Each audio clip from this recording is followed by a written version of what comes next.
9장 9절에서 17절 말씀입니다. 9절에서 17절 말씀 우리 한 절씩 교도하시겠습니다.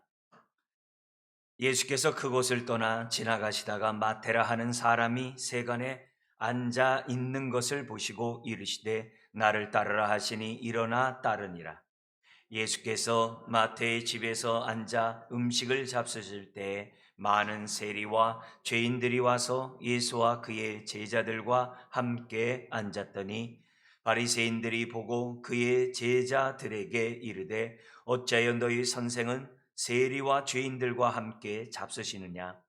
예수께서 들으시고 이르시되 건강한 자에게는 의사가 쓸데없고 병든 자에게라야 쓸데 있느니라.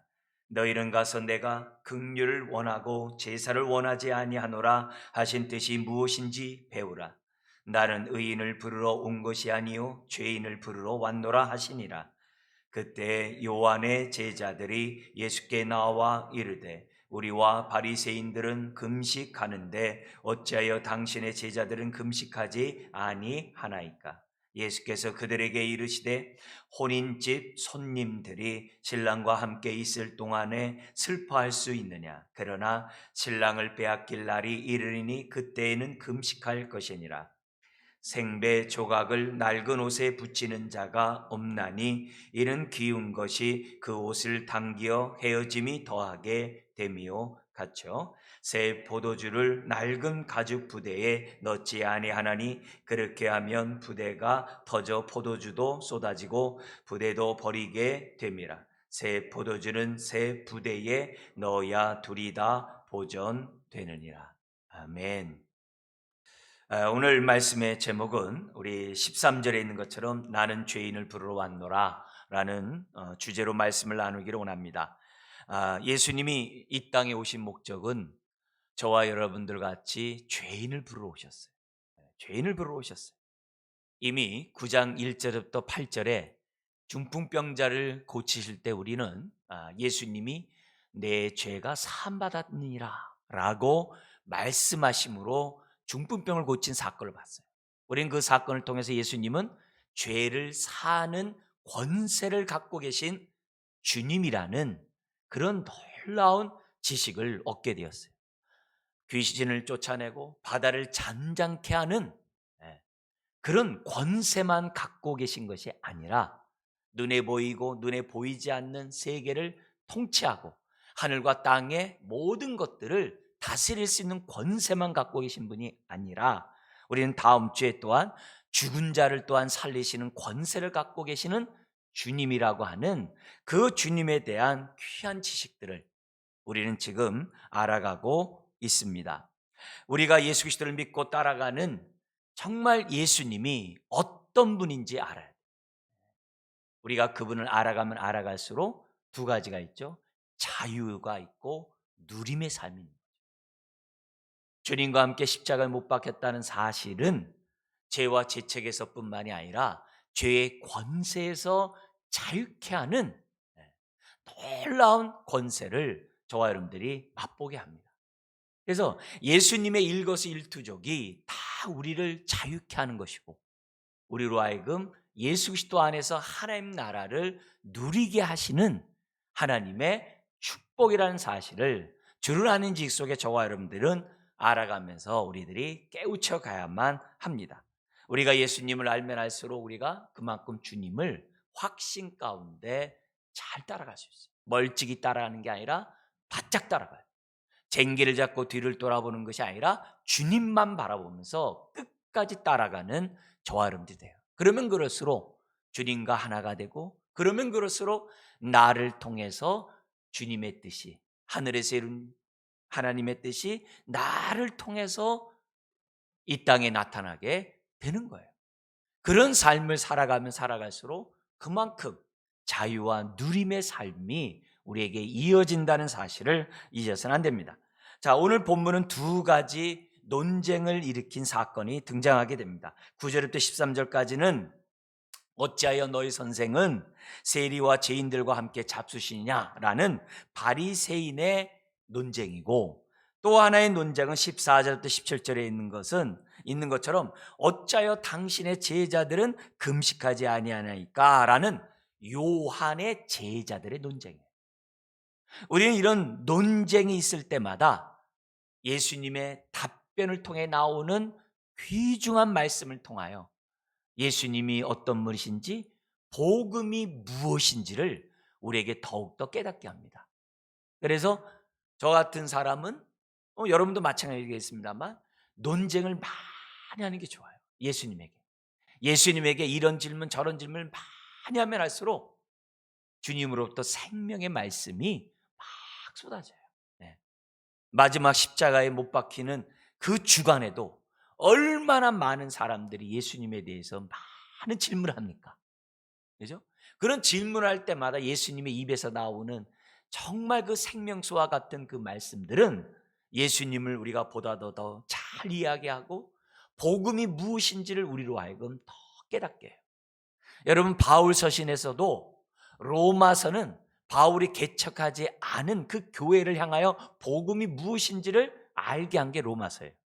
그래서 로마서를 우리들이 신앙생활 할 때는 항상 기본으로 우리들이 알고 있어야 돼요. 근데 그 로마서의 말씀을 가지고 이 땅에 살아가다 보니까 로마서의 그 말씀을 제대로 깨닫지 못해요. 성도들이, 교회들이. 그러다 보니까는 데살로니가 교회, 빌립보 교회, 고린도 교회가 질문을 하는 거예요. 그 질문에 대해서 바울이 답변한 게 바울 서신들이에요. 그래서 그 바울 서신들은 로마서와 함께 복음이 무엇인지를 우리에게 더욱더 온전케 깨닫게 하는 게 바울 서신이에요.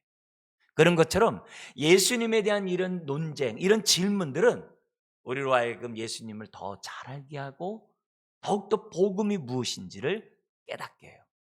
여러분들이 복음에 대해서 저와 또 먼저 믿은 사람들에게 질문하면 질문할수록 여러분들은 복음의 깊이와 넓이와 그 길이를 더욱더 풍성하게 깨달을 수 있다는 사실을 기억하고, 하나님 말씀에 의문이 있을 때마다 가만히 있는 것이 아니라 질문을 통해서 여러분의 믿음이 더욱더 온전케 되는 기회로 삼아야만 한다는 거죠. 자, 그래서 우리가 이 두 가지 사건 하나하나 보면서 오늘 우리에게 주시는 하나님의 교훈을 듣기를 원하는데요. 첫 번째 우리 사건은 9절에서부터 13절에 나와 있습니다. 우리 다시 한번 우리 9절 한번 읽겠습니다. 예수께서 그곳을 떠나 지나가시다가 마태라 하는 사람이 세간에 앉아 있는 것을 보시고 이르시되 나를 따르라 하시니 일어나 따르니라. 예수님이 중풍병자를 고치신 그곳을 떠나 지나가시는데 세관을 지나가는 겁니다. 근데 그 세관 앞에 앉아있는 마태를 보시고 우리 주님이 말씀합니다. 나를 따르라. 베드로와 안드레에게 명령하셨던 그 명령을 똑같이 합니다. 마태에게 합니다. 너는 나를 따르라. 근데 여기서 우리가 주목해야 될 점은 이 마태를 예수님의 12제자로 뽑았다는 겁니다. 12제자 중에 한 사람으로 마태를 뽑았는데 그 마태가 세리라는 거예요. 마가와 누가에도 이 마태가 주님의 12제자로 부름받은 사건이 기록되어 있어요. 그만큼 공감복음은 동시에 봤다는 거예요. 한 사건을 동시에 본 것을 기록했다 해서 공관복음이라고 그래요. 마태, 마가, 누가를 공관복음이라고 그래요. 그 공관복음에 이 사건이 기록되어 있다는 얘기는 마태라는 사람이, 그것도 세리인 마태가 주님의 12제자, 새 이스라엘의 기초를 놓는 12명 중에 한 명이 되었다는 사실은 충격적인 사건이었다는 거예요. 마태와 이 마가와 누가에서는 이 마태의 이름이 레위, 알페오의 아들 레위라고 기록되어 있습니다. 여러분, 오늘날 이 세무사와의 이미지와는 옛날의 이미지는 천지차이에요. 세무서의 그 세무사에 대한 인식이 오늘과 옛날에는 천지차입니다. 그 당시 유대인들은 이 세리는 로마 정부의 하수인, 헤롯 그 정부의 앞제배인 매국노와 같이 취급했던 사람이 세리예요. 이 사람들은 하나님 나라와 아무 상관이 없다라고 그걸 당연하게 생각했던 시절에, 그것도 심지어 뭐예요? 세리 자신은 죄인 중에 하나고 하나님 나라에 아무런 상관도 없다라고 생각할 정도로 세리에 대한 인식은 너무 나빴어요. 구원받을 수 없는 존재예요. 그런데 그 사람을 예수님이 제자로 뽑은 거예요. 그 당시 총방받는 많은 서기관 중에 한 사람을 정말 제자로 부르신 것이 아니라 하나님 나라와 너무나도 거리가 먼 그런 세리를 제자로 불렀다는 거예요. 이걸 통해서 주님이 우리에게 주시는 우리에게 교훈이 다른 게 아니에요. 하나님 나라의 문턱은 누구에게 열려 있든 누구나에게 열려 있다는 거예요. 예? 가끔 이런 얘기가 교회의 문턱이 높아야 된다고. 천만에요. 그렇지 않아요. 예. 누구에게도 다 열려 있어요. 더구나 12 제자에도 세상의 자격이 기준이 아니에요. 12 제자에서도 누구에게나 열려 있다라고 하는 것을 시청각적으로 우리들에게 보여줘요. 여러분, 세리가 제자가 되었다는 그 사실에 대해서 사실 여러분 별로 놀라지 않죠? 네? 여러분, 그 당시의 기록을 제가 조금만 더 설명해 드릴게요. 왜냐하면 이게 얼마나 엄청난 사건인지 우리가 알아야 돼요. 그래야 이런 주님이 나를 부르셨다는 그 사실에 은혜를 받아요. 그 당시 역사가라는 그 리비라는 사람이 쓴 글에 보면 이런 게 있어요. 세리가 있는 곳에는 법이 존재하지 않았고 돈을 내야 하는 사람들에게는, 그러니까 세무자죠. 이게 해야 하는 돈을 내야 하는 사람들에게는 자유가 존재하지 않았다. 이게 그 당시에 역사가가 쓴 그런 말이에요. 로마 제국의 그러한 세법이 이렇게 많이 바뀌었어요. 예수님 당시 바로 그 이전에서는 이 세법이 아주 얼마나 엄격했냐면은 인두세가 아니라, 사람 우리나라는 인두세로 내지 않습니까? 그러니까 인두세가 아니라 일정 어떤 그 지방에 당신네들은 얼마의 돈을 내시오. 딱 그러면 그 돈을 내고 나머지 세금은 다 자기 거예요. 그게 그 당시 로마 시대의 그런 하나의 그 세법이에요. 일정 기간, 예를 들어서 팔레스틴 얼마 내시오. 로마 정부가 딱 하면은 그거 내고 나머지는 다 자기 거예요. 그 지방 거예요. 근데 그때 등장한 사람이 세리들이에요. 근데 세리들이 입찰을 해요. 오늘날처럼. 해가지고 그 먼저 내는 돈을 갖다가 자기가 납부할 수 있는 사람이 그걸 입찰을 받아요. 받고서 그 정부에다 낸 다음에 또 관리들에게 또 내야 되겠죠. 낸 다음에 나머지는 다 자기 거예요. 그러니까 흡혈귀가 따로 없는 거예요. 그 당시가 그랬어요. 그러다가 예수님 당시에 이제 성경에 우리 이제 등장하는 예수님이 그 살던 그 아구스투스라든지 그 다음에 티베리우스가 통치하는 그 시대에는 이게 폐단을 막고 좀 더 합리적으로 세금을 받아들이기 위해서 어떻게 했냐면은 재산에 근거해서 개인세를 받았어요. 사람에 따가 아니라 그 사람이 얼마 갖고 있느냐에 따라서 세금을 이렇게 받았습니다. 세금을 받았는데 그 로마 정부의 그런 세금의 그 이전의 그 분위기가 그대로 있어서 여전히 세리가 등장해요. 세리가 등장한 다음에 거기에 대한 그 돈도 역시 동일해요.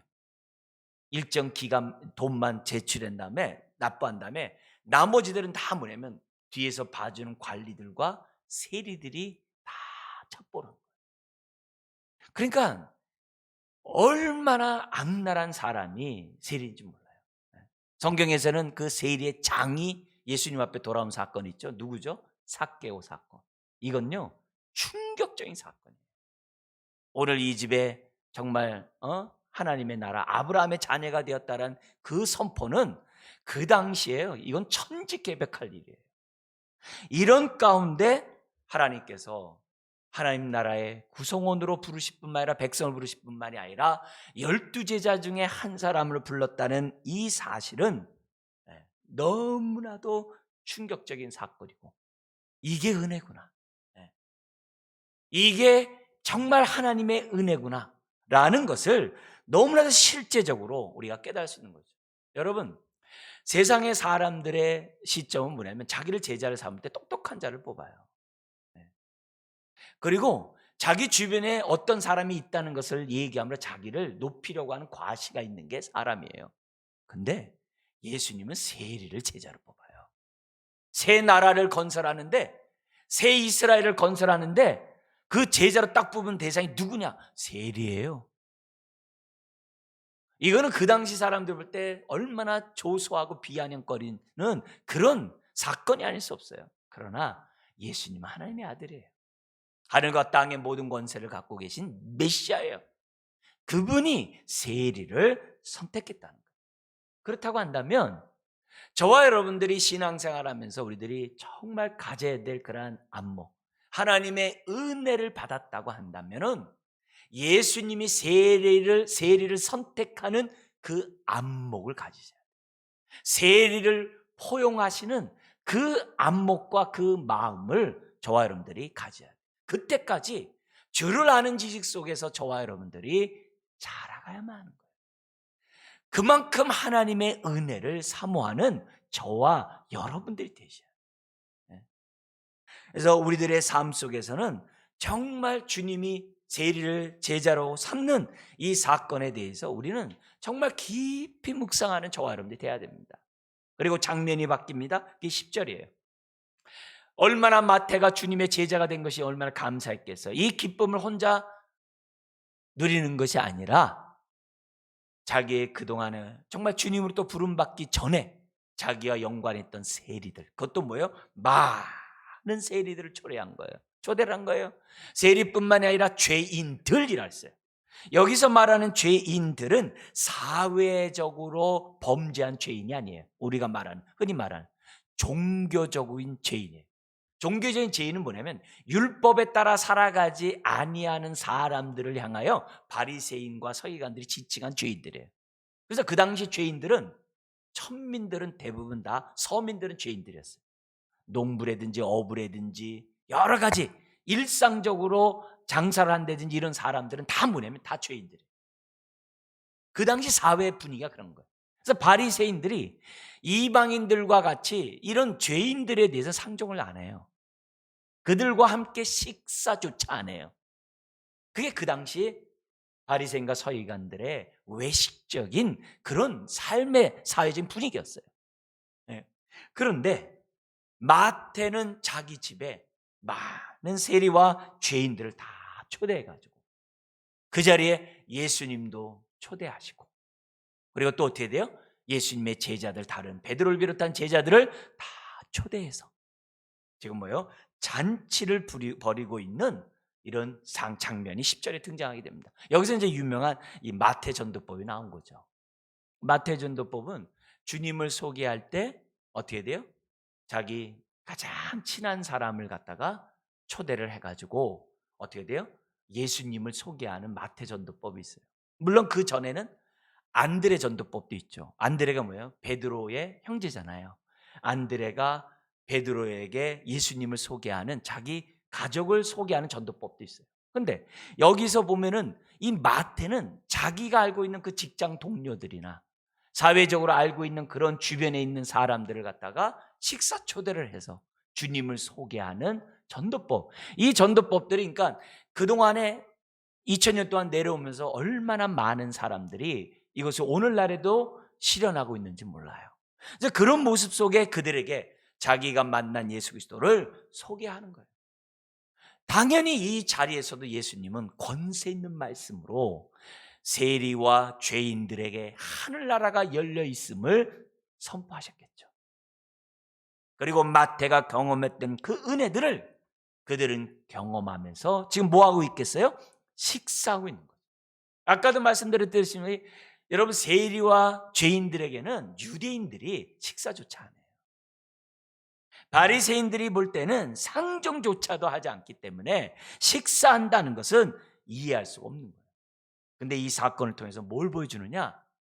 앞에서 하나님 나라가 임했음을, 귀신을 쫓아내고 병든 자들을 고침으로 하나님 나라가 임했다는 걸 보여줬잖아요. 여기서 뭘로 통해서 보여주는 거예요?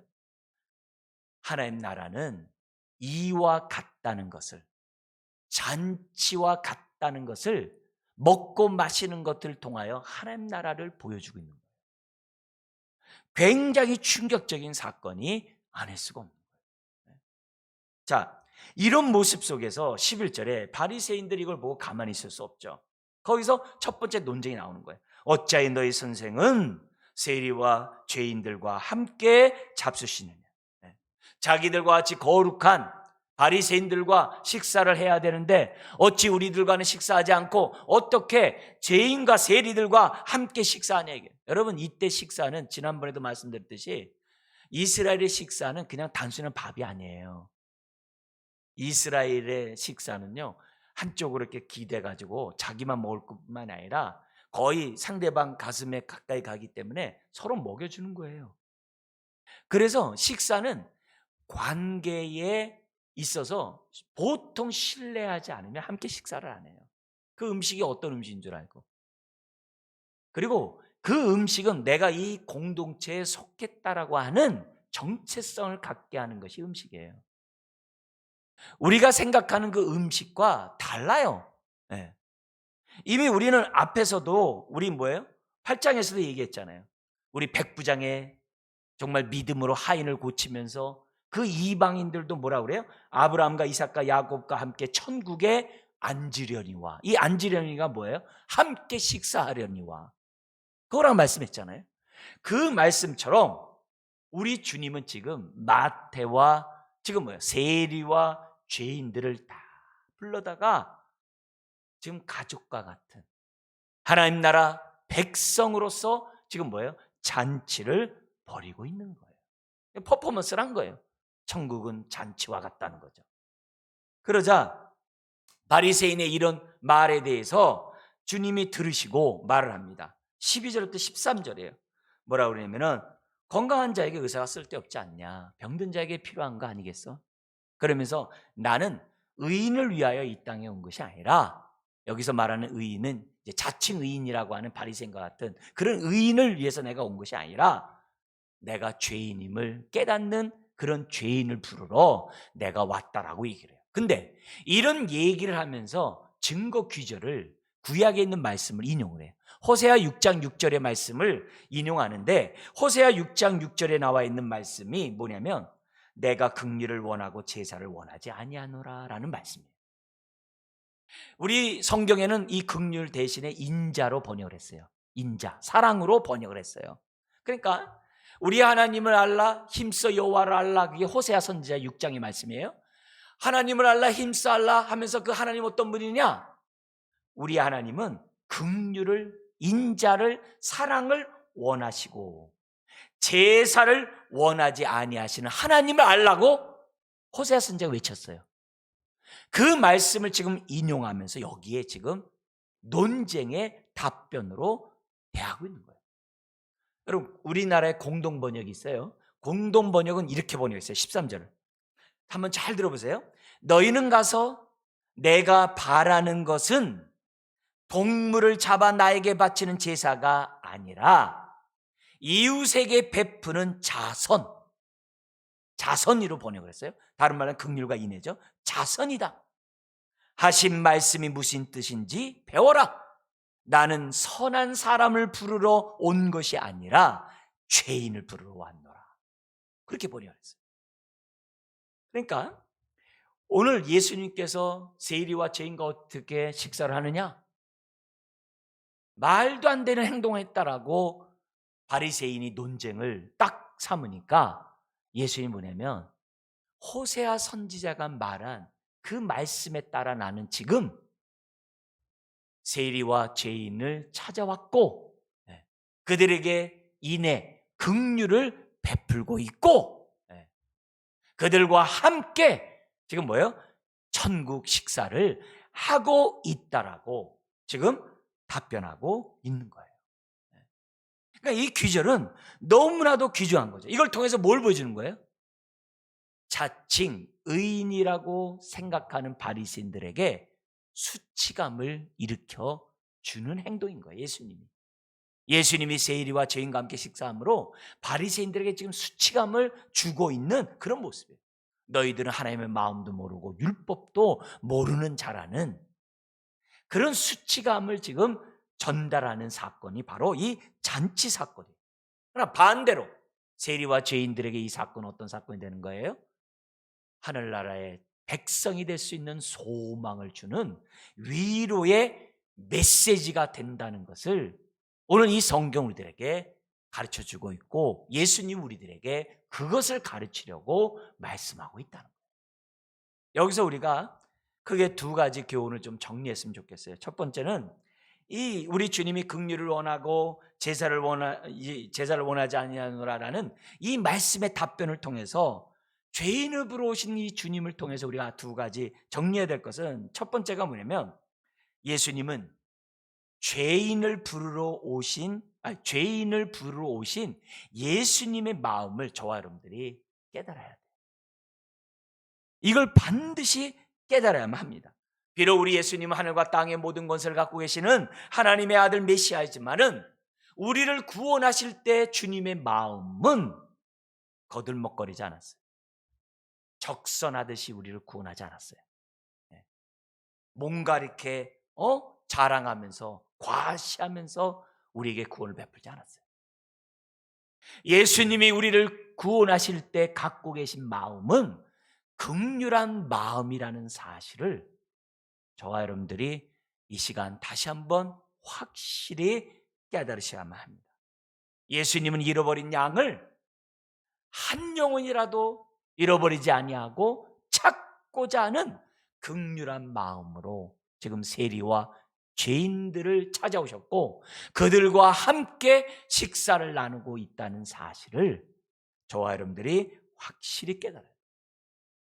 여러분, 긍휼한 마음을 갖고 있는 사람의 특징은요, 세리와 죄인들을 차별하지 않습니다. 사람을 차별하지 않습니다. 긍휼한 마음을 갖고 있는 사람은 소유가 많네, 지식이 많네, 가방끈이 기네, 그런 거 차별하지 않습니다. 긍휼한 마음을 갖고 있는 사람들은 예수님처럼 세리와 죄인을 나의 가족으로 받아들입니다. 그게 긍휼한 마음이에요.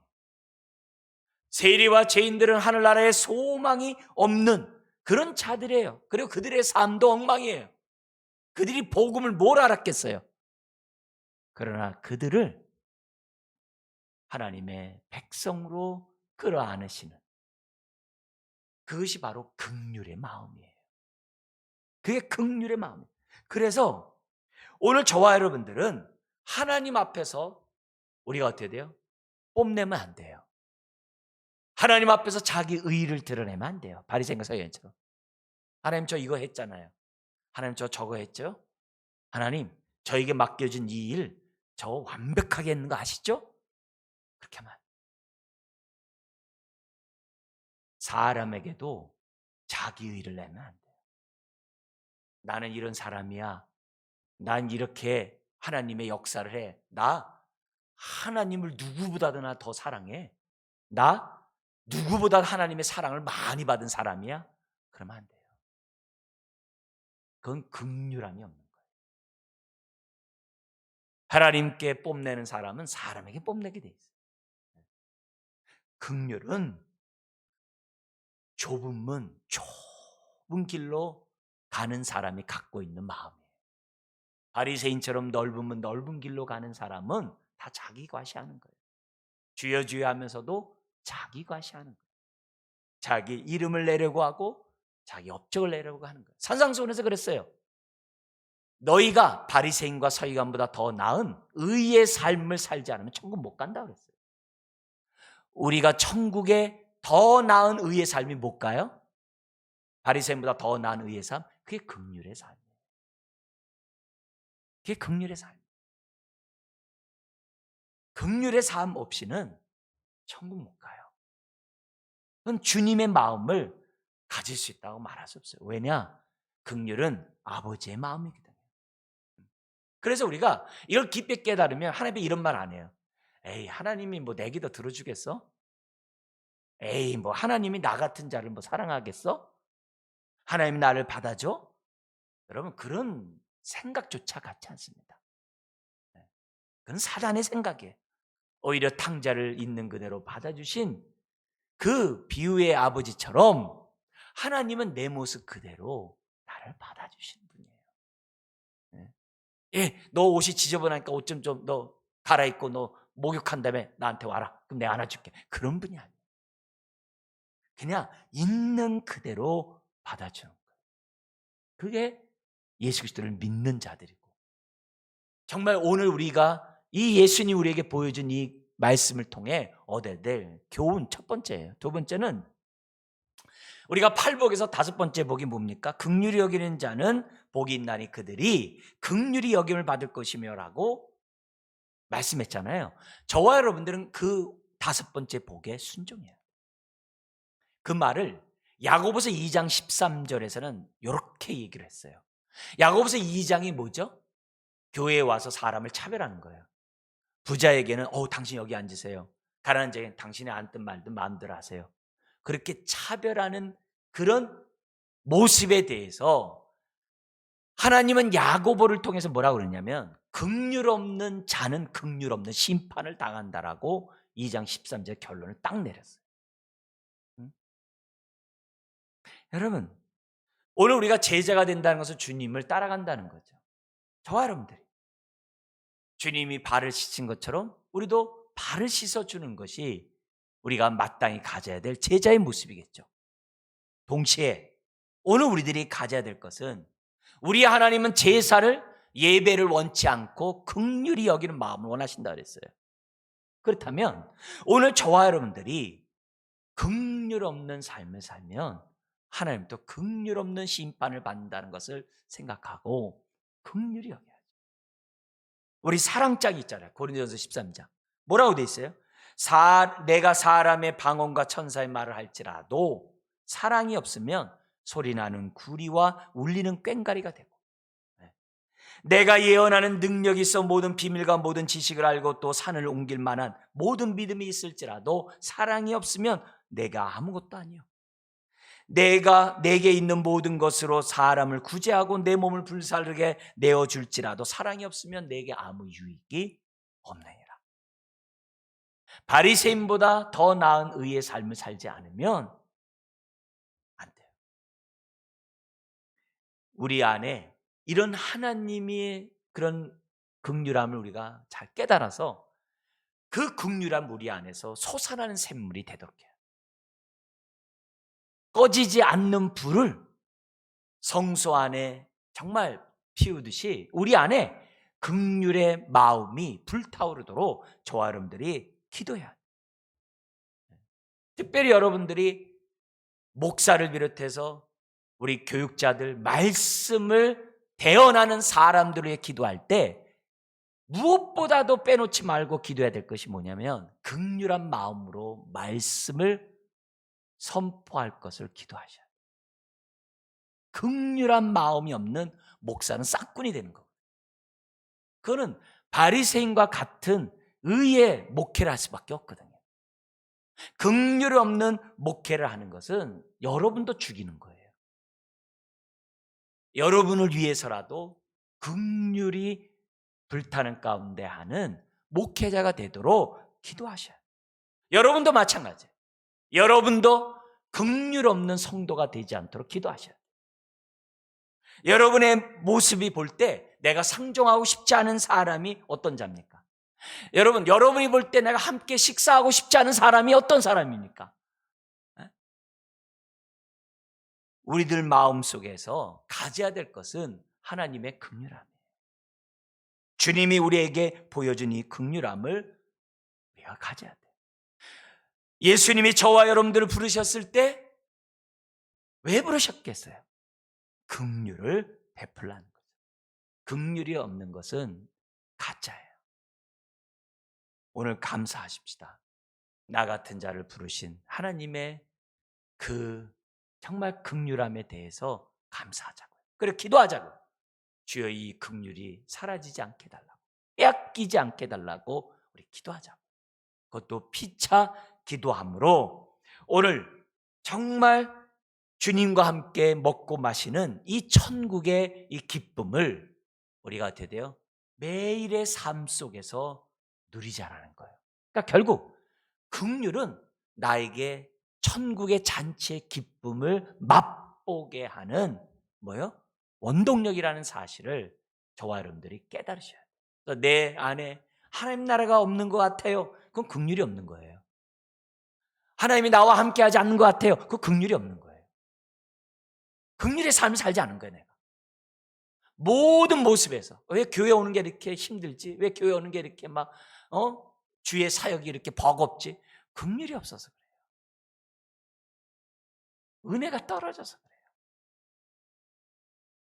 오늘 우리들에게 처음에 우리에게 주신 이런 축복을 기억하고 천국 잔치를 누리게 할 수 있는 이 긍휼한 이 마음을 온전히 깨닫게 다. 그래서 긍휼이 넘쳐남으로 늘 천국의 기쁨이 우리들이 예수님처럼 맛보며 살아갈 수 있도록. 그게 우리 첫 번째 사건에서 논쟁에서 우리들이 알아야 될 모습이죠. 두 번째 우리 사건이 나오는데 14절 한번 읽겠습니다. 그때 요한의 제자들이 예수께 나와 이르되 우리와 바리새인들은 금식하는데 어찌하여 당신의 제자들은 금식하지 아니하나이까? 이번에는 요한의 제자가 나타나서 어찌하여 그래. 예수님에게 직접 질문해요. 근데 직접 얘기하면 미안하니까 간접적으로 우회적으로 당신의 제자들은 왜 금식하지 않습니까? 하면서 뭐예요? 이거 다 예수님 당신 책임 아닙니까? 당신이 똑바로 가르쳤으면 우리 세례 요한의 스승처럼 똑바로 가르쳤으면 우리가 이렇게 나처럼 또 바리새인처럼 바리새인을 두두네요. 그처럼 금식할 거 아닙니까? 네. 그렇게 얘기하고 있는 거예요. 아마 이 배경이 지금 뭐냐면 대속죄일의 그런 이 날과 연관이 있는지 모르겠어요. 대속죄일. 왜냐면 우리가 산상수훈이 오순절에 이 절기와 연관돼 있다고 그랬잖아요. 그래서 지금 계속 왜냐면 이 마태복음이 그 당시 초대교회 1년 동안의 성경 읽기표와 연관되어 있거든요. 그 유대 그리스도인들의 그 글을 보면 그냥 그 연관하면은 그 배경이 뭐냐면 대속죄일과 연관있는지 아닌지는 모르겠어요. 그렇지만 우리가 그 당시 사람들은 금식을 굉장히 중시 여기고 금식하는 가운데 하나님 앞에 어떻게 돼요?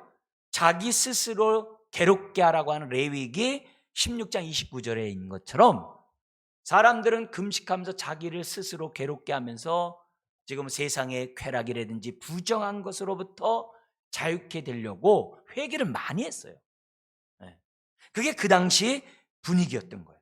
근데 예수님은 죄인과 세리와 함께 식사하는데 이게 한두 번이 아니에요. 오죽하면 바리새인이 예수님에게 별명을 붙여줬어요. 먹기를 탐하는 자. 예수님에 대한 별명이 그거예요. 그러니까 얼마나 천국은 잔치와 같다는 걸 보여주기 위해서 우리 주님이 그런 식사를 갖다 잔치를 많이 했냐 이게요. 죄인이 반대로 얘기하면 얼마나 많은 죄인들이 예수님 때문에 하나님 자녀가 됐냐 이게. 그러니까 잔치가 벌어진 거죠. 근데 이걸 모르는 바리새인들이 예수님을 비하는 거였거든요. 먹기를 탐하는 자라고. 그러니까 이런 게 많다 보니까 세례 요한의 제자들은 뭐예요? 세례가 완전히 주특기잖아요. 그러니까 왜 세례를 안 하냐 이게. 사실 왜 세례를 안 하냐고 우리 금식 안 해라고 예수님 질문했다는 자체가 금식의 의미를 모르고 금식한 거죠. 그죠? 그러니까 예수님에게 왜 금식하지 않냐라고 물은 거죠. 잘못된 금식을 하고 있는 거죠. 심지어 바리새인은 일주일에 이틀을 금식했다고 그래요. 그 당시 글을 보면 화요일과 금요일 날. 그러니까 얼마나 많은 금식을 했겠어요. 산상수훈에서도 외식적으로 금식한 것에 대해서 뭐라고 그랬잖아요. 그만큼 금식을 많이 하고 있는 이런 모습이에요. 이런 티를 내고 있는 이런 세상 속에서 예수님은 사회 분위기를 뒤바꿔버린 거예요. 금식하는 사람이 우울하게 있는 이런 사회니까 얼마나 제대로 웃지도 못하고 했겠어요. 거기에 대해서 우리 주님이 딱 답변합니다. 뭐라고 답변하냐면 아마 제자들도 잔치를 하면서 큰 소리 내지 못했을 것 같아요. 주변에서 금식하고 있으니까. 그러니까 15절에 이렇게 얘기합니다.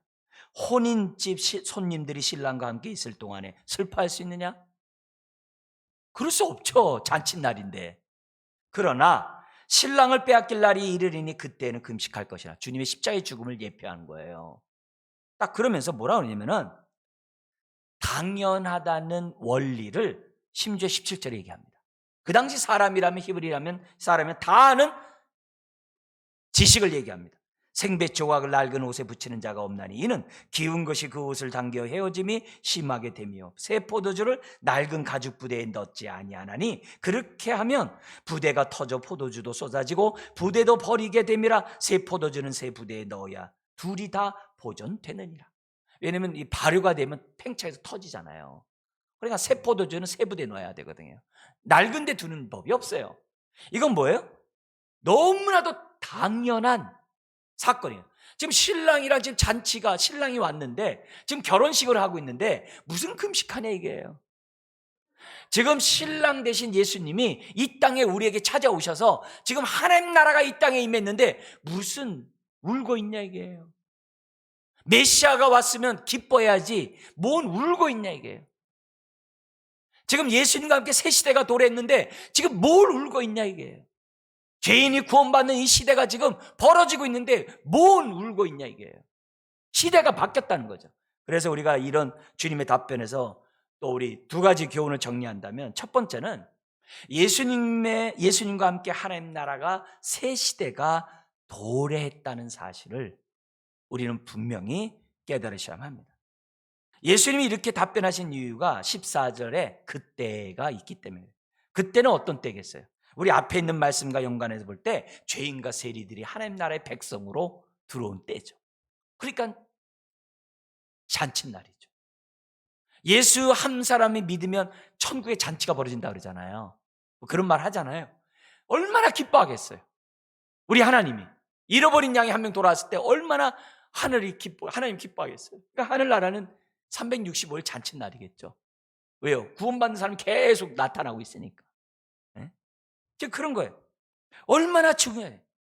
지금 신랑 되신 예수님이 오심으로 인해서 사람들이 지금 하나님의 구원의 역사를 잃어버린 양들이 하나님의 자녀가 되었는데 얼마나 기쁘냐 이게요. 그것도 계속 구원받는데 어찌 기뻐하지 않을 수 있냐 이게요. 그래서 16절 17절 내용이 뭐예요? 당연하다는 거예요.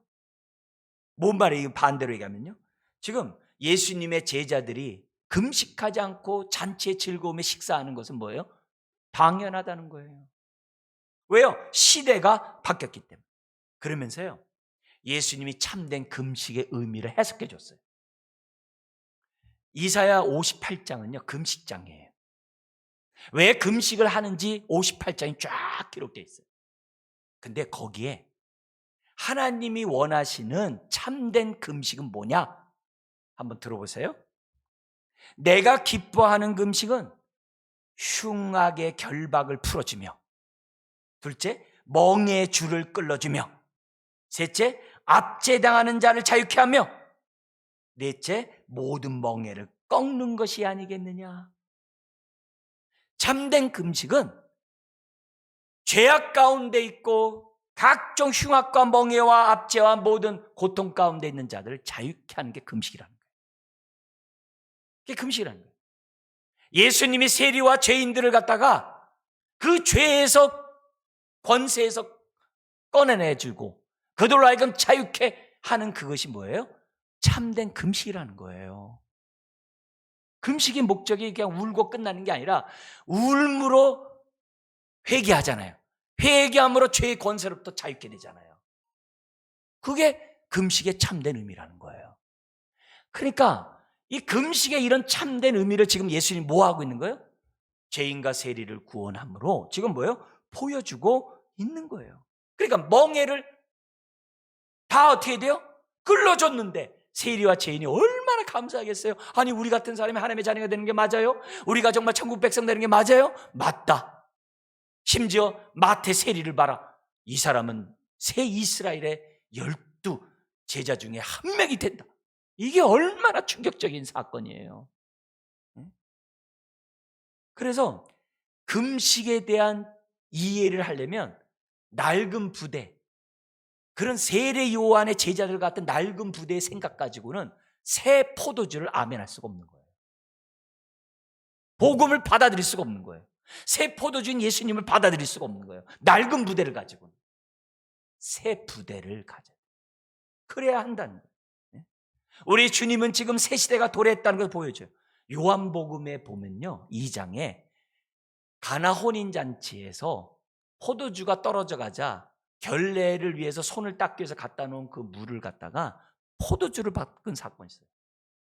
요한은 왜 1장에서 새 시대가 도래했다, 말씀이 육신되어 이 땅 가운데 오셔서 우리 가운데 성전 삼고 계신다 1장에 선포한 다음에 2장에서 새 시대가 도래한 그 증거가 2장부터 7개가 나와요. 표적이, 새 시대가 도래했다는 표적이 7개 나오는데 그중에 첫 번째가 뭐냐, 물이 변하여 포도주가 된 거였어요.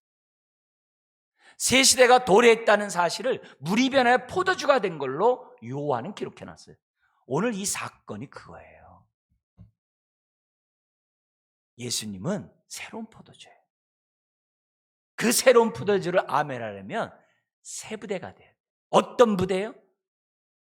통회하고 자복하고 회개함으로 정말 주님 앞에서 정말 받을 수 없는 긍휼함을 받게 된 그 놀라운 그런 은혜를 받아들이는 그 마음밭이 될 때 그 사람이 새 부대가 될 수 있다는 거죠.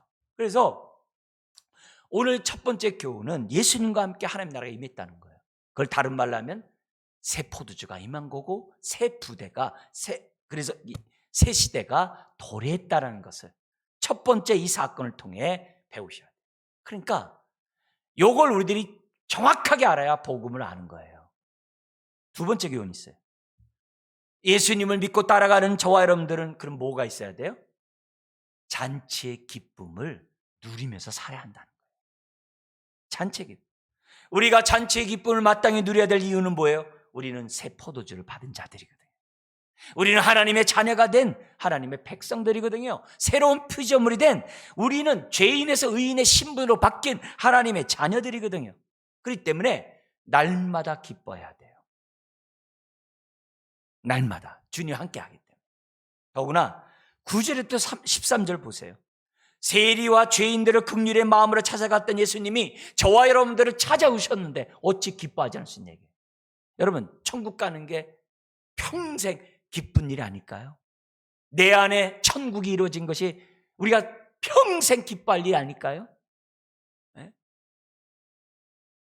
우리는 항상 기뻐하라고 그랬어요. 성경에서. 항상 기뻐하라. 바울은 감옥에서도 항상 기뻐한다고 그랬어요. 대속의 은혜를 생각할수록. 그래서 오늘 우리들이 이 새 포도주를 맛보려면 저와 여러분들이 뭐가 돼야 돼요? 새 부대가 돼야 돼요. 그래야 누리며 살아가야 돼요. 새 부대는 뭐예요? 새 마음.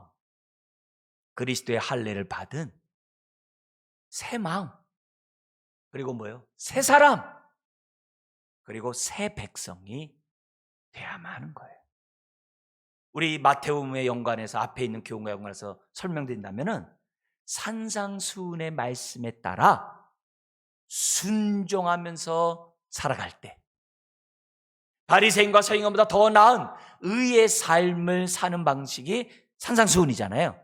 그 산상수훈의 말씀에 따라 살아갈 때 저와 여러분들은 잔치의 즐거움에 참여하는 자가 되는 거예요. 오늘 우리 첫 번째 강조한 것처럼 주님의 그 긍휼한 마음을 가지고 살아가면 살아갈수록 저와 여러분들은 천국 잔치를 맛보며 살아가는 하나님의 자녀가 될 줄 믿습니다.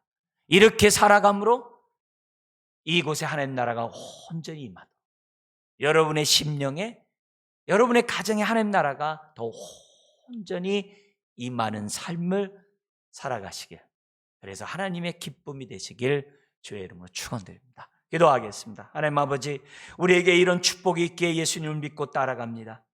주여, 더욱더 우리가 주님의 아버지 하나님 정말 말씀을 올바로 깨달아서 주의 말씀이 우리의 삶 속에 응하는 인생들 되게 하여 주옵시고, 주여 긍휼히 여기는 자로 주 앞에 서게 하여 주옵소서.